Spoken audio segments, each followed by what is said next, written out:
Cincinnati's ready for the Big 12. It was time for them.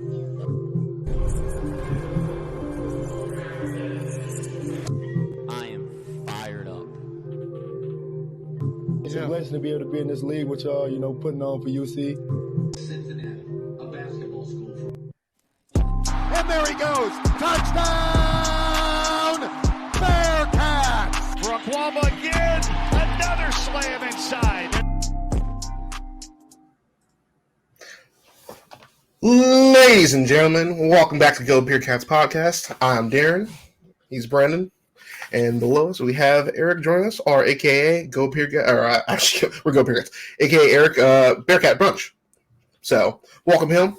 Right now, it's time for a beer. We're glad to see you all here. Today, I'm sipping on my, what is this? The Chasing Sunset still. So, my peach beer from 50 West. What about you, Brendan? I'm gonna let you guys pick. I'm feeling a little, I don't know, spicy here, if you will. Do we want to go light or do we want to go dark? I'm gonna let you guys pick. Let's keep it light, late at night. Keep it light at night. All right. Well, then we're gonna go with one of my favorite summertime beers, Oberon from Bell's. It's sunshine in a glass. It's never done me wrong. And I'm going to crack this bad boy open and enjoy this on this nice summer evening when it is a great day to be a Bearcat. Eric, what about you? What are you drinking? I'm going with the Rhine Guys Cheetah tonight, keeping it simple. And the one you got right there, that's one of my favorites up in Michigan right there. Yeah, buddy. I've actually been to the brewery up in Grand Rapids. It is quite the impressive place. So if you ever find yourself up there, make sure you hit that up. Love it. Perfect. Today we are brought to you by Delhi Liquor Store. You have all your party needs. You can get cigars, spirits, beers, and just your favorite liquors. You can also catch our favorite coach/teacher there in the summers, bartending. So always pop in and say hi. We are on the Huddle Network, where the Cats Keller Social Club is a part of that. The Cincinnati representation for a huge network of college podcasts under one umbrella, basically by fans for the fans. So check those all out when you get the chance.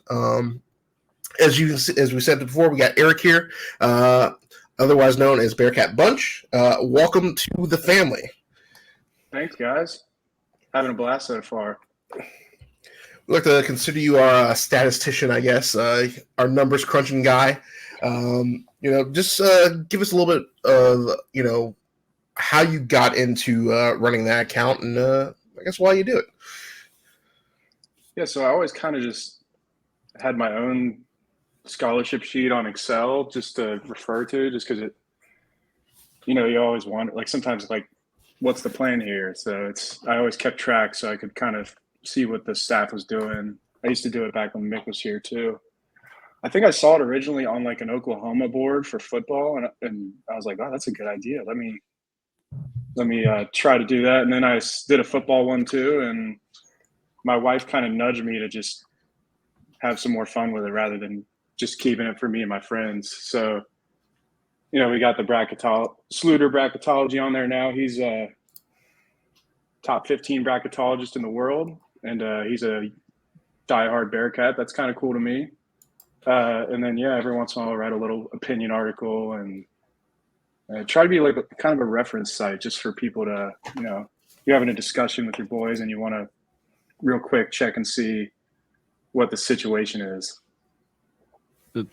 That's good stuff. And I think that's going to serve us well here tonight, Eric. What I'm always curious to know, and whenever we invite people on here from other fan bases, how did you come up with the Bearcat Bunch? I'll just let you talk here. How did you arrive or settle on that? I'm a big alliteration guy, and I was looking around. It's like they're all taken.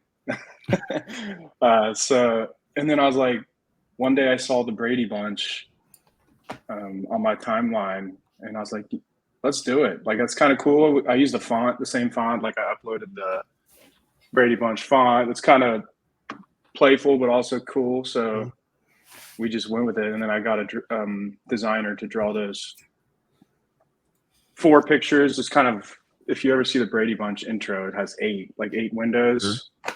We decided to do 4 just to start, see how it goes, and maybe add 4 later, have some fun with it that way. But tried to pick 4 Bearcats legends and make it look good. Yeah, I think there's plenty of legends being born. So, there's sky's the limit really with this university. Yeah, like you said, we're going to definitely need it tonight. Biggest news of the week, Dillon Mitchell joins us. He is committed to the University of Cincinnati, transferring from Texas. I think that's a great get. Brendan, why don't you start us off? I know you're watching highlights, and you're super excited. So why don't you lead off first? Yeah, I came downstairs early tonight, and I was like, because I haven't done that yet. And I've done that for everyone else that's transferred in. But I was like, I need to see, what this dude's really bringing to the table. And out of a 20-minute reel of highlights, which who has a 20-minute reel of highlights? I don't know. Maybe I'm out of the times, but that seemed like quite extensive for me. But 4 minutes in, I was like, this dude is going to help us a whole lot.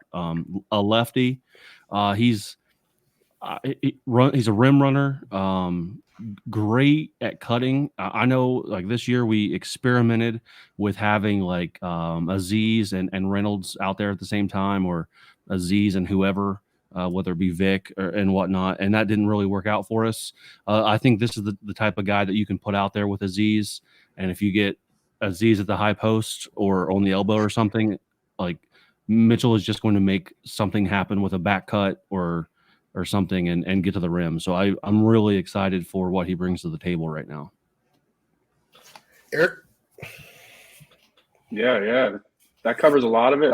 It also seems like he's just a beast in transition. Yes. And that's something I think we need to be better at. Mm-hmm.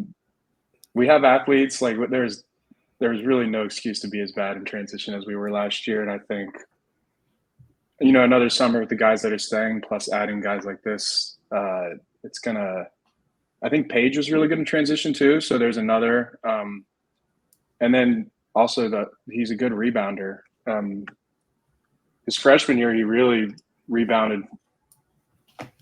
He was nationally ranked in offensive rebounding his freshman year. It kind of went back last year. I don't know if that's a scheme thing or what, but the way we play, I think we're going to be sending him to the boards. And if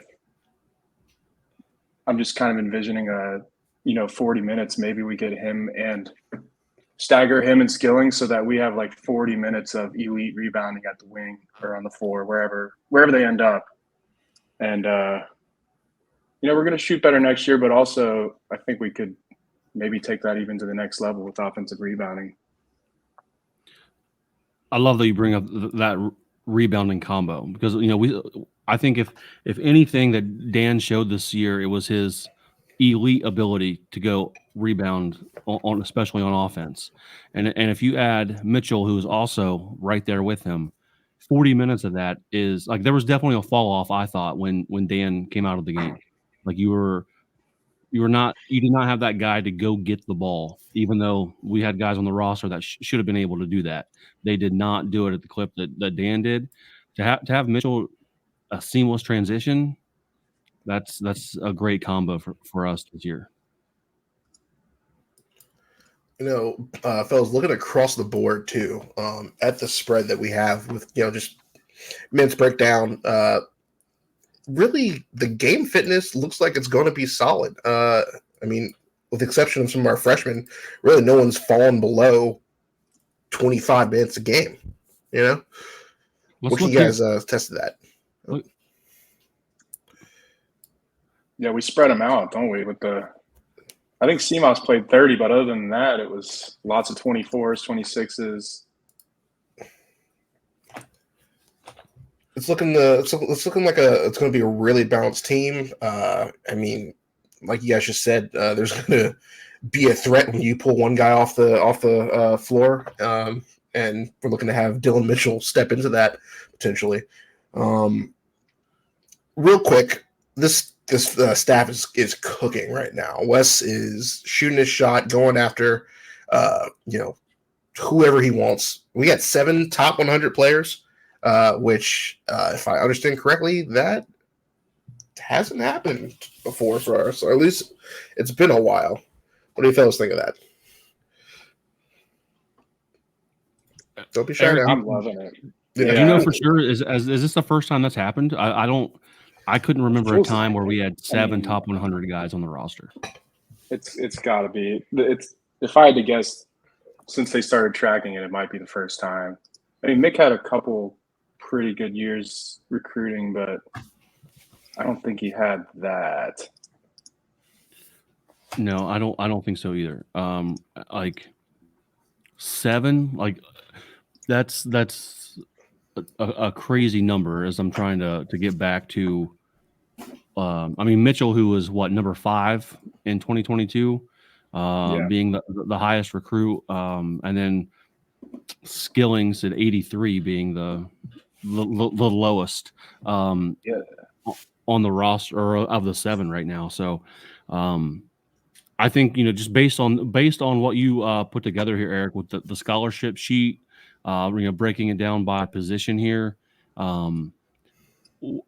I see there's a couple of wild cards, I guess you could say, as I'm trying to pull this back up here.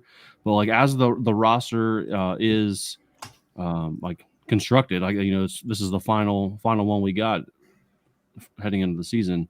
Who do you see is kind of like being those like a couple of wild cards? I think I got 2 of them. Ooh, you're gonna let me go first? Yeah, I'll let you go first. So out of the normal rotation that we expect, I'm gonna say you go full. I'm probably going to go throughout the full roster, but you can do it however you'd like. Okay, I got my eyes on Betsy as a freshman who can maybe find kind of have I don't think he'll have a jizzle freshman season just because it's going to be hard for him to get on the floor. But I think he brings us something that we don't have anywhere, and that counts Mitchell, because Mitchell, until we see him shoot, I think we got to just assume he's not a shooter. Now, I mean, you all see the combine stuff where he's making his threes and he wants to shoot them and stuff, but that's a believe it when you see it type thing. But Betsy,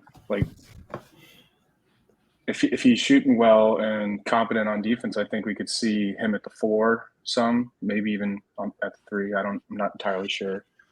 But, McKinley and Mitchell and Page, they're not surefire things to shoot. So if there is a path for Betsy there to have day one impact similar to Jizzle, I don't think he's going to get as many minutes unless there's an injury. So I can see that for sure, especially you pointing out Mitchell. I think I'm comfortable with him pulling up from the elbow, and being able to hit the mid range. Anything outside of that, I'm not going to hold my breath, at least from what I've seen so far. We through the Catskeller Social Club Discord, we heard whisperings of Frederick maybe being on his way out, maybe not coming back for next year. Out of the other rumors that we heard, I think that's the only miss that we had in the Discord. And if CJ Frederick comes back and he's healthy and he's able to be on the floor, he's a game changer. And we saw that, in very limited spurts this season. But it only takes 3 or 4 shots for him to change the course of a game, because odds are he's hitting the threes that he's taking. So he can do a lot of damage in a short amount of time. But whether he is on the floor to do that, I think that makes him a wild card again in my book for next year. And then also I'm going to say Rayvon, coming off the redshirt season. He's had the practice time and getting the system under his belt, but actually being able to see what he can do, especially at the shooting guard position. When you add Hickman and maybe a healthy Frederick, I'll be interested to see what he can do, as a lot of people this season clamored for him to get on the floor, but we're certainly upset that he had the red shirt. So those are going to be my 2 for next year that I'm going to watch closely. I like the Frederick one, like it feels like a lot of people are just like, oh, he's gonna be hurt. Oh, you can't rely on him. He's trash, whatever. But like there's a legit chance he ends up just playing 12, 16 really good minutes a game, like if we can find a way to manage his load and I mean that would be huge, especially if Hickman's good, because then you got two guys and you know when who's hot, who's play him, If you can get 12 minutes and 12 points from CJ, then I'm good. Like that's all I need. And I don't think 12 points in that amount of time is that hard to do for him when he's on the floor, because he can light it up at a large clip when he's out there and healthy. I think what you fellows are alluding to and looking at, which you haven't had in a second, is depth. Basically, that and having that's kind of where we ran short a lot of times this year. Just other teams having not just a sixth guy, but a seventh guy who could just help keep the momentum going. So that's truly a mark of a not just a good team, but a great team. Having everybody can contribute. And I want to shift to our point guards here, just talking about minutes. Obviously, Jizzle is, another year older, another year wiser. Played phenomenal as a freshman. Obviously, occasionally made some freshman mistakes, but those really kind of dissipated as he got his legs under him. How do you think that split is going to work this year between him and Day-Day? Go ahead, Eric. Oh, that's a loaded question. Darren just threw our way. Yeah. I'm a big Day-Day guy, so I think I'm sometimes on an island a little, but he's coming off this injury, so I mean we'll see. Everyone thinks Jizzle's going to start. Wouldn't shock me, but I think the main thing with me is like I don't care who starts. I think they both bring different things, which is great. I think them fighting for minutes is great. When was the last time we had a team where every position this deep guys are fighting for minutes and that they're good enough to get them as a fan? Like, I mean, you always say it, like, try to earn your minutes, but like, sometimes like last year with Jamil and Vic, they're not taking Aziz's minutes just because they're nowhere near as good as him. But now it's like Day-Day and Jizzle both got better throughout the season. I mean, Wes just said it recently on the 12-hour stream that Bearcat Journal did with Cincy Reigns. He was talking about how Day-Day really cut down on his mistakes through the season and got better. And I agree with that. And obviously he brings a unique like bulldog defensive mentality that like just resonates with Bearcats fans. I think it should resonate a little more with him than it does. I get why he's frustrating. I just think he can get better. Like the JUCO to Big 12 jump is huge. And honestly, like him and Jizzle both were better than I thought they would be this year. Like I thought we had a serious problem. Like we were in trouble because, we whiffed on Collier. And I mean, you never want to go into a season with a true freshman in a JUCO first year. And somehow they weren't the worst part of our team, I think. So like they both are athletic. They're both, I mean, you can see them both getting better. So I think we're in a really good spot. I think the minutes will end up close to 50-50. Maybe Jizzle plays a little more because I think he's going to get some minutes at the 2. But you see a world where they both start? Maybe if someone gets hurt. I don't think that's going to happen as a starting lineup, but I think we're going to see it for sure. Because, like, I fired off some tweets last night, like, thinking about lineups and stuff, and it really hit me that none of our 2s are defenders, like, at all. Between Hickman and Frederick. Rayvon, I don't know. We'll see. I just don't, it's his first year. I'm not going to pretend like I think he's going to be a good defender. So, like, maybe there's a scenario where Jizzle's got more experience. He's strong. Maybe he's a better defender than those guys, and they want to run out some sort of lineup. Day-Day, Jizzle, Dan, Mitchell, Aziz, something like that. I think that would definitely interest me. for sure. I think there's three. I think you got Aziz, Skillings, and Seamoss locked for starters. I don't see a world where game one, any of those three, Aziz, Skillings, and Seamoss, don't start the game unless they like are unable to put on a basketball shoe. The last two spots, I mean, our good friend Coomer threw out starting Jizzle and Day Day. I don't know if, I mean, I'm not against it, but I don't know if we'll see that. You pick between those two, and then right now I'm probably guessing Hickman in there as the starter, as the fifth, and then like you said, sort of pick it. I don't know if it matters who starts, like you said, Eric, because although I didn't think enough, but I think we've seen enough of Jizzle down the stretch in crunch time when you need a bucket. At times, he's been the guy to go get you a bucket with that bulldog mentality that you talked about. So if Day Day starts and Jizzle finishes, I'm all right with that. It's funny you say that, but I think to add to that, I think the only way, not the only way, but the main way you'll see them is if we want to go small ball for a second, if the situation calls for it. And we still don't really have the build for that anyway. That just isn't how our roster is physically built. But if you want to go a little bit small, maybe you'll see that occasionally with them both on the floor. But you said something interesting there with that bulldog mentality and going to get a bucket. Jizzle has been effective off the bench.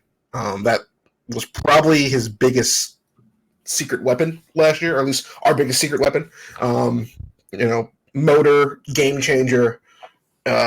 He's hungry. He was a freshman. He's going to run at you. And a lot of times, sometimes upperclassmen don't know how to deal with that. And it sparks comebacks for us. I wonder how much of that we lose, one, with just a gaining experience, but just two, people know what he can do, and he expects to get minutes this time around. What say you, gentlemen of the Bearcats podcast? Go ahead, Eric. Go ahead. I think the day one lineup's going to be, I'm going to say Jizzle because Day Day's coming off injury. I just think it's closer than people think because everyone on Twitter is like, Jizzle starting, blah, blah. Yeah. So I think it's going to be Jizzle, Hickman. Man, this is hard.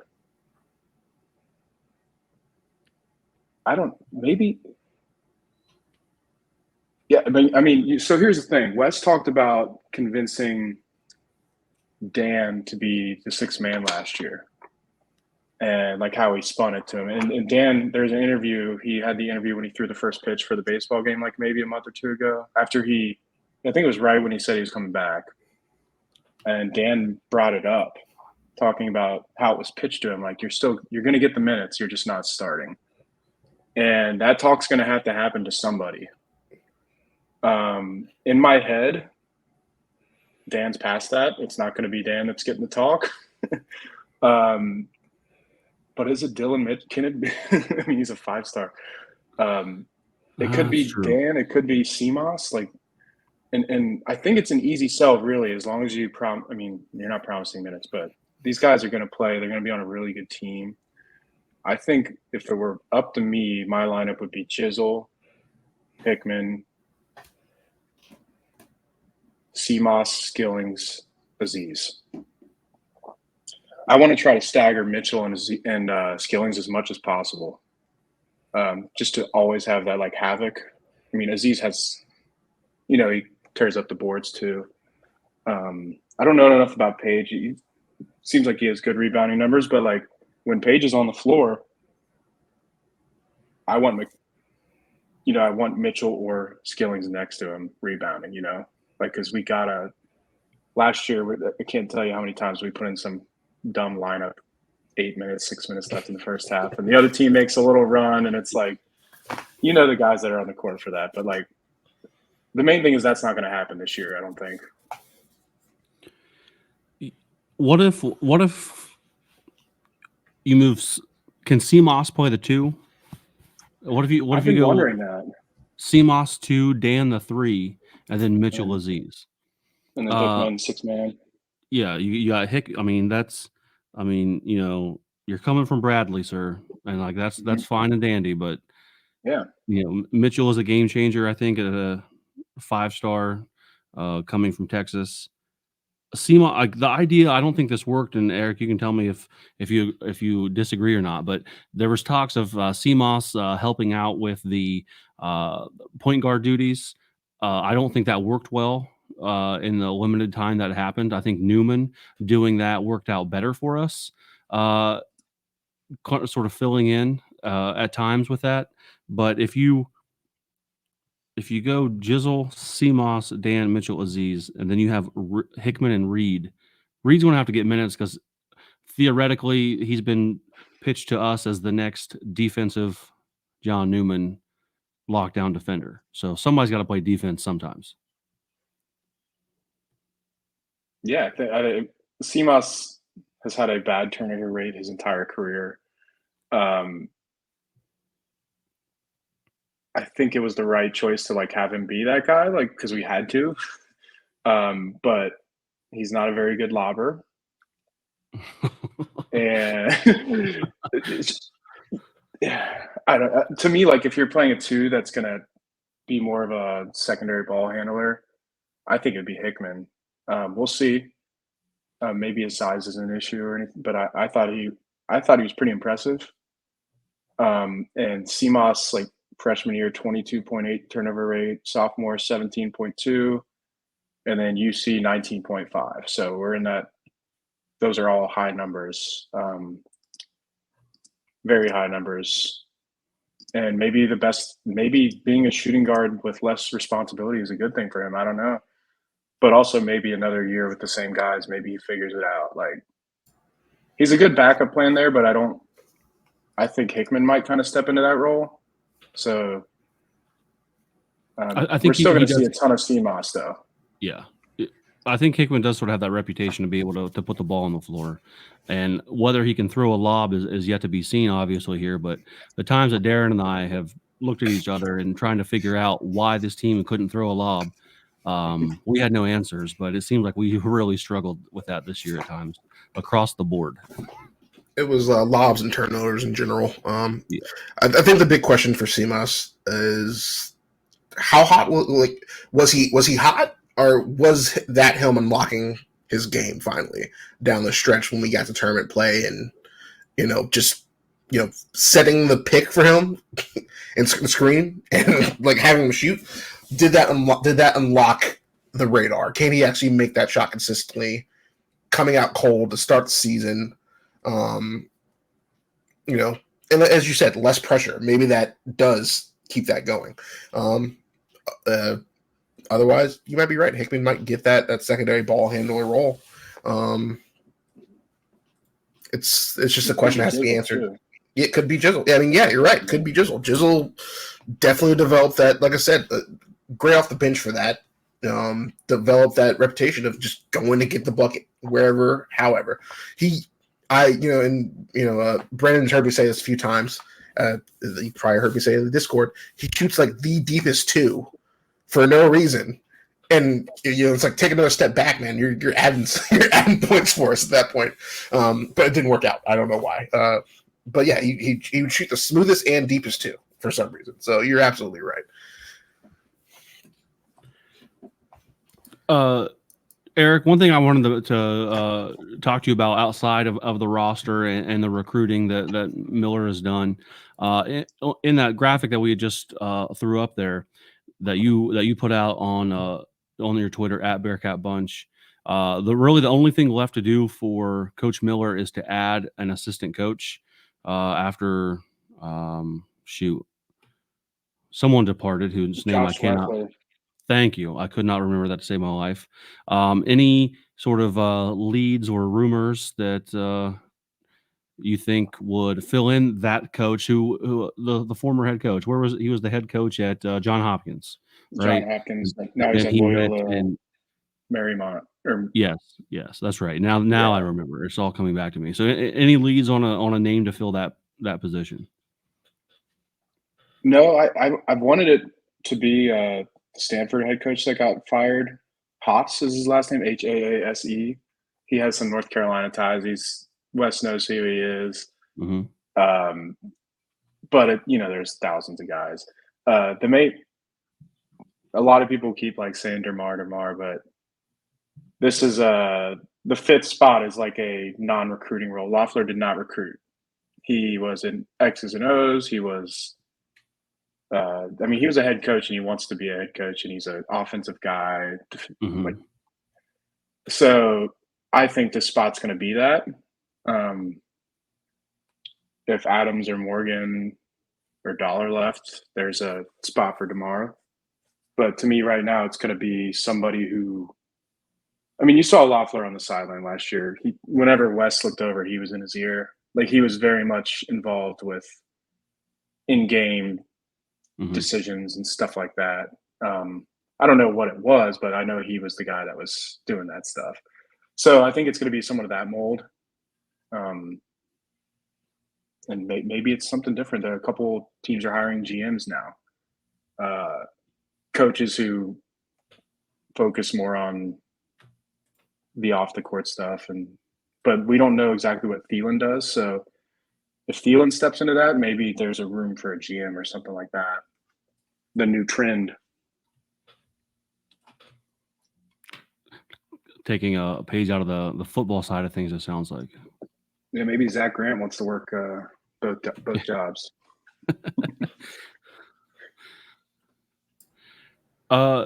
Gentlemen, either one last thing, or it doesn't have to be the last thing, but I know, Eric, you were writing reviews, giving grades out for positions for this past basketball season. Have you? I think you put out 3. Is that the end of the series? I guess. Mm-hmm. And so we'll I'll make sure that those are linked on the website, and I'll make sure I put those in the show notes for today. But anything else you got up your sleeve or in the works in the coming days or weeks? Not really. I think we're locking down the football roster. Trying to do a little baseball stuff, but it's hard to. I didn't go into the season planning to do that, so it's kind of on the fly, and I've been busy lately. So I don't know if I'm going to ever get to a scholarship sheet or anything like that for baseball. Although I have seen some with our Big 12 brothers. They take baseball very seriously. Like, they've got them on their 24/7 sites. They've got scholarship sheets, partial scholarship sheets. It's like crazy. If you do get into that, be sure to check out the what we call the baseball Bible that Darren put together, a spreadsheet that we shared. Baseball stat heads would love it. It's got the roster. It's good stuff. I'll make sure you have that. I think it's on the website. I'm pretty sure we put that as a post. It's been a link 2023 information. Yeah, coming into this season, basically. Okay. Yeah. Good stuff. So if you're looking to do something, you might have a nice reference sheet to get you started. Yeah. No, we can definitely potentially team up on that down the road too. I'm looking to evolve that sheet next year. So yeah. Baseball's. It feels like we're kind of on a good trajectory there. Bishop, the way that everybody else has seen him, he is doing it again what he's always done. Is basically how they described it. We're definitely a little bit ahead of schedule. We're a bubble team right now. It's definitely going to have to depend on how we finish in the Big 12 tournament.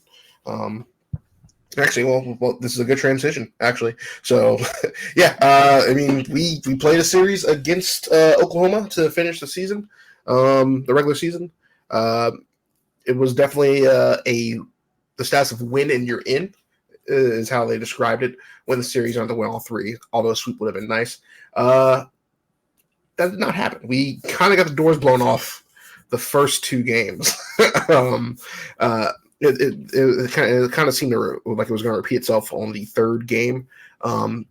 Oklahoma gets running early, they're just hitting everything. And that's really kind of how they described it last week when we talked to the Sooners fans is that they, I guess, almost like glass cannon, if you will.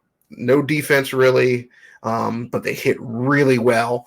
That was not completely true. They played some pretty solid defense. We did start to kind of get warmed up in back in a lot of those games, but we would consistently fall short of making a comeback. But senior day, they made it all happen. I've said it time again this year, it's all about finding the right pitching in college ball. They had an early lead. They were up like 6. We kind of started chipping away. We were down 4, bases loaded, 2 outs. And Hegeman, who is a stealing specialist, guy you also go to, get the bunt, get him on base, had not hit a home run in his entire career of college ball. Grand slam, puts us up. That's the go-ahead score, puts us up 10-6. Exciting comeback for some seniors, I will say. I was glued to my TV because it definitely felt like time was running out for that. So, because it was the top of 7 for no, either bottom or top of 7. So, yeah. After the large defeats in the first 2 games, I was unfortunately not watching, and then watched like the Discord and Twitter blow up talking about the Grand Slam. And then I was at the bar. I could have had it on. I don't even know. I literally think like cornhole tournament was on ESPN. It was like I had on like ESPN 8 the Ocho instead of the baseball game, because I was just like, we've been killed the first 2, and had I don't know. I wish I would have put it on now and to be able to witness that. The Bearcats finished 31-23 this season, 17-13 in the Big 12. Is that good enough for 5th? I guess in the regular season. But 31 wins sounds like a lot of wins. I think that's because it is, and that's what we have. At least 3 games get canceled for weather or one thing or another, maybe more. At least 3 that I can think of off the top of my head. So definitely I had a schedule there in terms of the win-loss.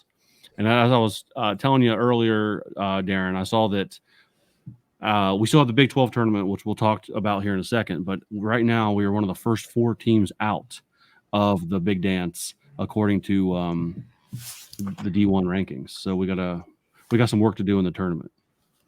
Yeah, absolutely. Eric, have you followed along baseball as well, sir? Yeah, a little. I didn't get to catch the crazy game on Fridays. I'm off the grid, but yeah, I hope UConn with the bull crap they pulled off. I'm hoping they do us a favor and beat Xavier on Wednesday, because Xavier's on the bubble too. Yeah, I mean I'll forgive them if they do that. They got them ranked pretty good in the RPI too. They're 38th, I think. So yeah, Big East is not a bad. They're saying right below Connecticut of all places, actually. So they're 37th, 38th respectively. So that's a good call. I mean, I won't say we've arrived, but definitely people were talking about it. People were tweeting about it. That UConn stuff, like you said, they pulled some BS. That definitely reminded me of. I mean, obviously you don't know someone's heart unless they admit it, but the coach definitely said like he was stalling for time, and because he was consistently playing to get the game called. They were only up 1. We had bases loaded, no outs. He was switching out pitchers every second he could. It really had the feeling of time wasting in soccer, where you send the guy off, he slow claps to the crowd, or you go down a lot, you take it to the corner, so they're trying to chip away at you, whatever you can do to slow it down. And that, I'm sure if you talk to the oldest of old heads, they'd say there's no play for this. This isn't a commie sport or something like that. So it definitely, yeah. But I mean, the fact that people were upset about it and they, understood what was going on. I mean, this still is a baseball town, so knowledge doesn't fall short. Here's Darren, as you're talking, I got this idea. Tell me, what are you more upset about? Are you more upset about the UConn antics, we'll call them, or the bunt that Kansas laid down to break up the no-hitter? let's put it this way. I mean, I didn't know how many different ways. I mean, like obviously, I'm from Cincinnati. I grew up here, but you forget how many different ways there are just to be dishonorable in the sport. And they're both. I mean, we're in a baseball conference. This is probably one of the better, if not like the second or third best baseball conference in college baseball right now. So, they take it seriously. These are some veteran coaches. Man. Which one cost us a game? Yeah, definitely UConn at that point. So, I guess I might expect better from Kansas. UConn, I don't put anything past them. Forgetting how to hit a button for a timer, knocking out Gary Clark's tooth, folding when it comes to playing baseball. Just they're capable of doing anything. Yeah, they found a way to hurt you real bad, even if it's just because you're rooting against them. Going to a bowl game when they're 500. Back when they were still in the Big East, and I know one of those years they went to the Orange Bowl or someplace with a 500 record, embarrassed the whole conference. What the fuck are we doing? I remember that. That was like a 4-way tie or something at first. Yeah. That was one. Yeah, because that's when we were transitioning. We were one of them, right? UConn, actually, we were transitioning that year. Yeah, into I don't think we were quite AAC, but we were getting there, and the conference was starting to realign. So. But for sure, UConn. The other thing that and this is just from a fan perspective, we lost those first two games. There's some guy talking trash on their baseball, when we posted the score, talking trash in the comments. And I'm just like, we're not those type of fans yet, man. Like, you're chirping at us. And collectively, we could not care that much to feel offended. Thousands more people are worried about the fact that the Reds have won like 3 games in a month. Let alone, we'll get there. It's not yet.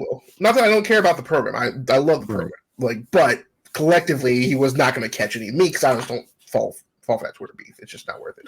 But 2, he wasn't going to catch any other fish either. Like, it was just like, come on, guy. I do aspire to be that petty one day, but We'll see what happens. But yeah, I mean, a great way to send the seniors off, especially as a senior, if you're going to save a hit, you might as well save it for when you need it most and hit a grand slam. The pitching too there for a second was a little suspect when we tried to close out the game. I mean, kudos to Bishop. He let him finish the game. He has faith in his players. Because he was in trouble there. I mean, he walked 2 batters. We had no outs, but I mean, he let him finish his fight, and it worked out. And I mean, that team was excited to win that too. You could see how much that meant to them. That was our first ranked win in what was it? Since 2019 team, maybe even. I'll have to go back and look, but yeah, that was our first ranked win in a while for the baseball program. So I mean, even if you lose the series, you can tell it means that much more to this team. And Jordan Bishop has that philosophy of he wants them to have fun first with this. Sort of like we said, respect. Take the work seriously, not yourself. And it seems like it's paying dividends. So yeah, we head into the Big 12 tournament. It is double elimination. One game apiece. I'm sorry. Yeah, I'm just trying to pull it up here. I said quite the interesting setup. Yeah. What was that, Eric? Gave me a headache looking at the bracket. I was like, how does this thing work? Yeah, we did a little bit of digging. I think we got it down.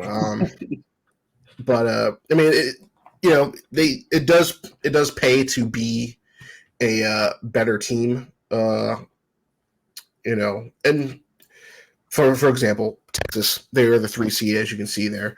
If they were to just win, at no matter who is in that bracket, where it's Texas Tech, UCF, us, they automatically jump that next game and go to the game 12.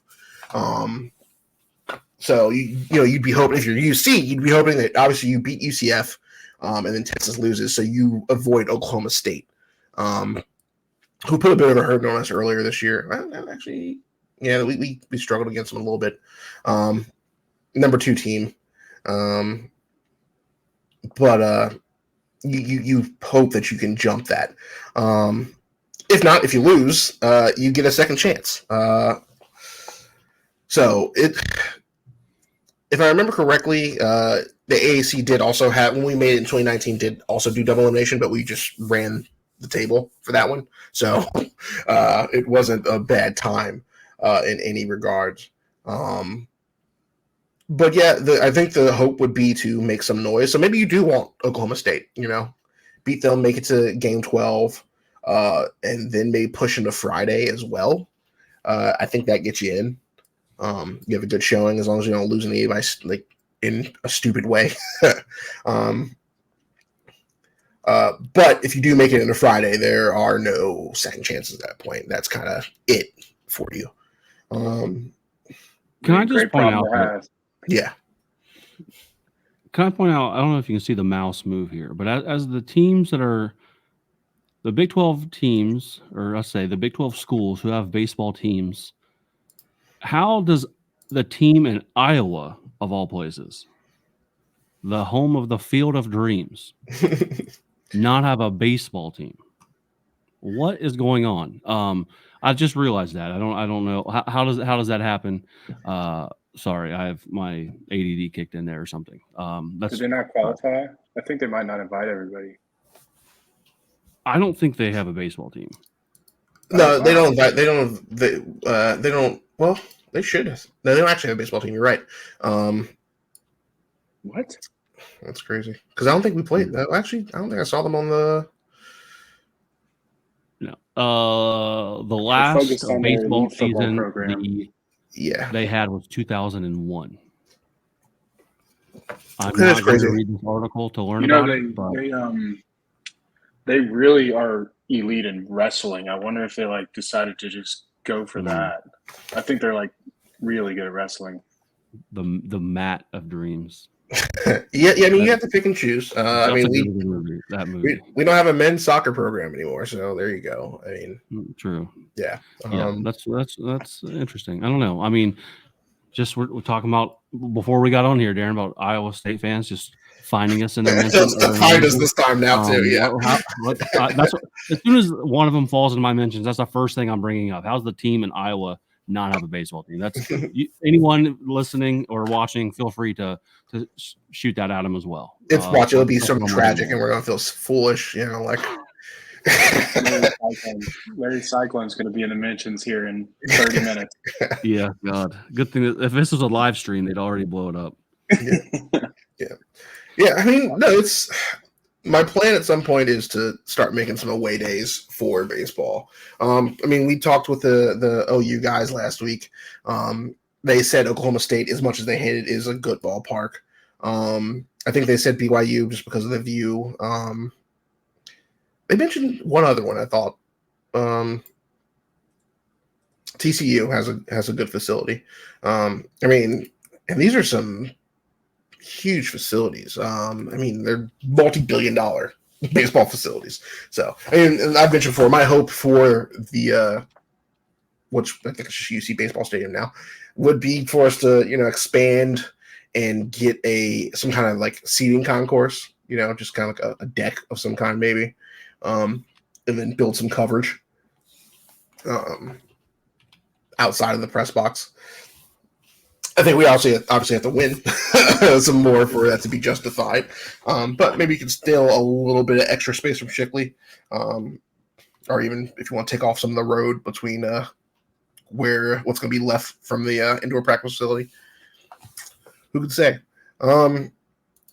But focusing back up here, I think if we, go deep enough and make it to Friday without dropping to the loser bracket, I think that pushes us, as long as, some other bubble teams don't have an amazing outing. I saw a couple people say, if we want to feel safe, we need to win too.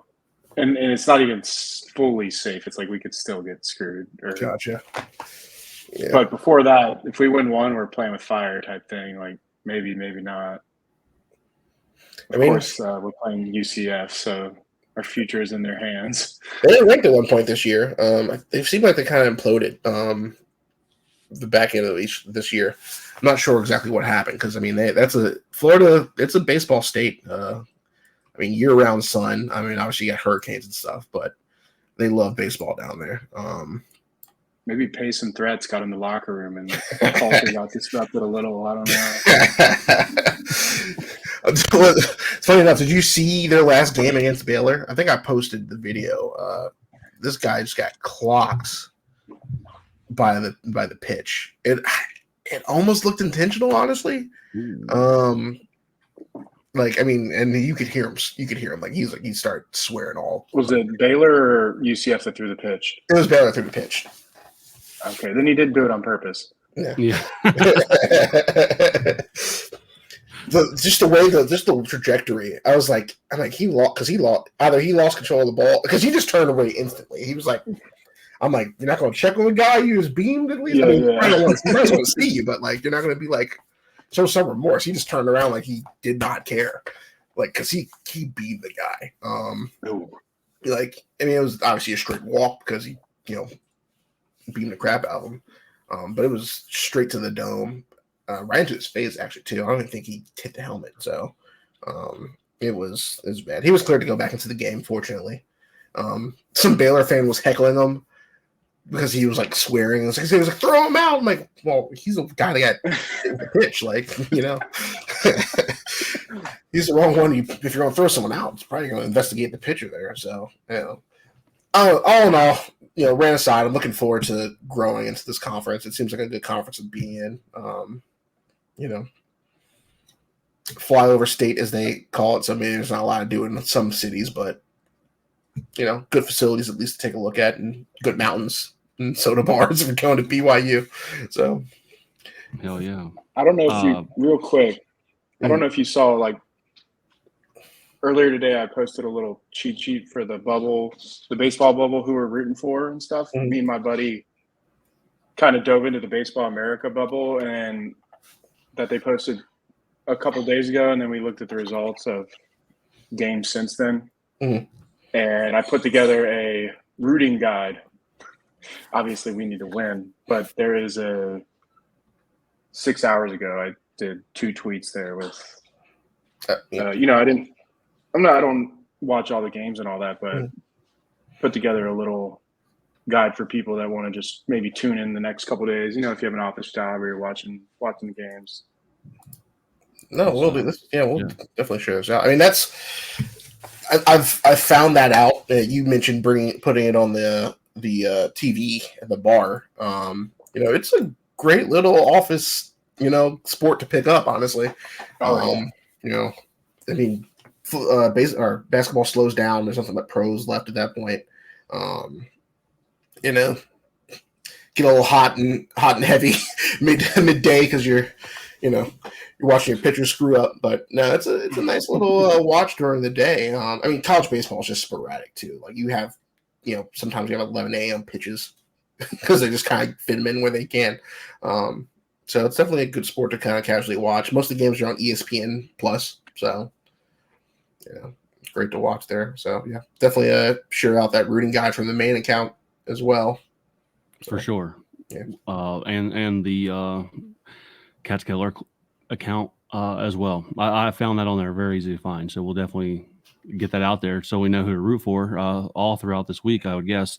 The Big 12 tournament starts tomorrow on Tuesday. Hopefully you're listening to this in time, and you've looked at the rooting guide as well, so we know who to pay attention to going forward. Gentlemen, anything else as we wrap things up here? Basketball. I wish basketball season started tomorrow. I'm super excited about that. But I guess we gotta see if the baseball Bearcats can make a run in this thing before that happens. Even though I'll still be counting down the days to basketball season. See, you're skipping, football, man. You're just, we saw the article. We get it. You don't like football. I'll look forward to them. You know what? Like I said, I did give up my tickets, and we went to our doctor's appointment today. Baby's doing great, fine, growth, everything perfect. And as we're driving past, essentially what is Calhoun dorms, my wife's like, I wonder if we're going to take the baby to a game this year. And I was like, oh, now you want to come to a game after I gave up my tickets? Now you want to come to a game? She's like, oh, yeah, I guess it would be too soon, too. I'm like, well, yeah, sure. But still, now you want to come to a game? I got heated for a second. That's your Colin origin story right there. Yeah, hopefully she just didn't hear me yelling upstairs. She's going to be like, so you're telling them about us? My bad. Yeah, I'm going to get off here before I say anything else that could get me in trouble, gentlemen. Smart man. The account is Bearcat Bunch on Twitter. He is in the Discord as well, throwing in knowledge. So be sure to follow that account. Darren and I will be back next week, of course, and keeping you up to date on everything that is the Bearcats. Gentlemen, cheers and go Bearcats. Cheers. Go Bearcats. Cheers.